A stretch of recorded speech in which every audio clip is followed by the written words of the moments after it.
बिस्मिल्लाहिर्रहमानिर्रहीम।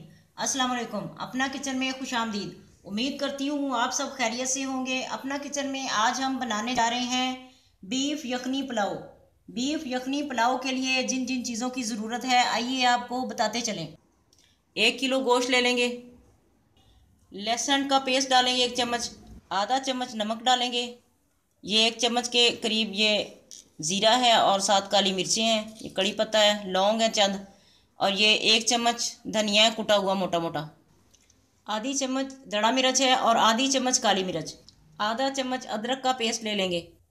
आधा चम्मच ज़ीरा ले लेंगे। आधा किलो चावल है हमारे, तकरीबन ये 1.5 गिलास है।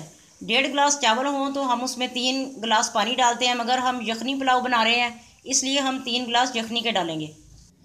बिस्मिल्लाहिर्रहमानिर्रहीम। गोश्त डालेंगे कुकर में। मसाले डालेंगे। लहसुन भी डाल देंगे। पानी डाल देंगे इसमें और इसकी यखनी बना लेंगे। कुकर तकरीबन 20 मिनट तक चलेगा तो ये गोश्त इंशाल्लाह गल जाएगा। तेल डालेंगे। तेल हमारा गर्म हो चुका है, अब प्याज डालेंगे। बिस्मिल्लाहिर्रहमानिर्रहीम। प्याज को ब्राउन कर लेंगे।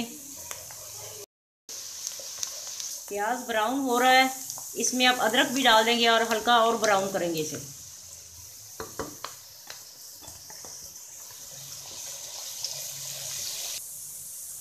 देखिए नाजरीन, प्याज हमारा ब्राउन हो चुका है। अब इसमें मसाले ऐड करेंगे और नमक डालेंगे।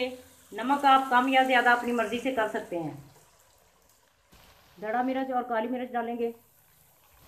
ज़ीरा डालेंगे। तैयार है, इसमें हम गोश्त डालेंगे और इसको भून लेंगे। 3 गिलास हमारी यखनी थी, सारी डाल देंगे 3 गिलास। इसके उबलने का इंतज़ार करेंगे। जब ये इसमें उबाल आ जाएगा तो फिर चावल भी डाल देंगे। आए नाज़रीन, इसको चेक कर लेते हैं।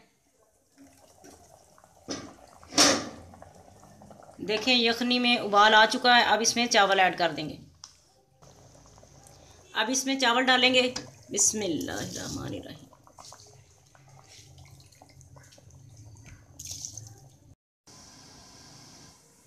अब इसे चेक कर लेते हैं।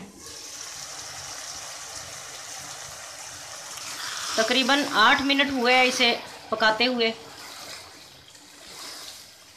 बस 1-2 मिनट तक इसे अब दम लगा देंगे।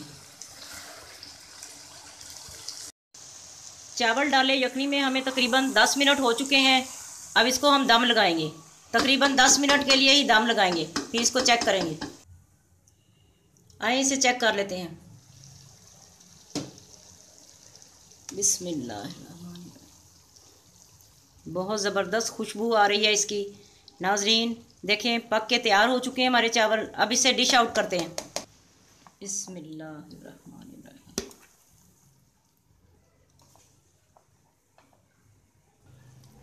इसे रायते के साथ सर्व करें या चटनी के साथ सर्व करें। हमारा बीफ यखनी पुलाव तैयार है, इसे आप ज़रूर ट्राई करें। आज की रेसिपी आपको कैसी लगी कमेंट करके ज़रूर बताएं। हमारी वीडियो को लाइक करें और हमारे चैनल को सब्सक्राइब करें। फैमिली मेम्बर्स और दोस्तों के साथ शेयर करें। अपना बहुत ख्याल रखें। दुआओं में हमें याद रखें। अल्लाह हाफिज़।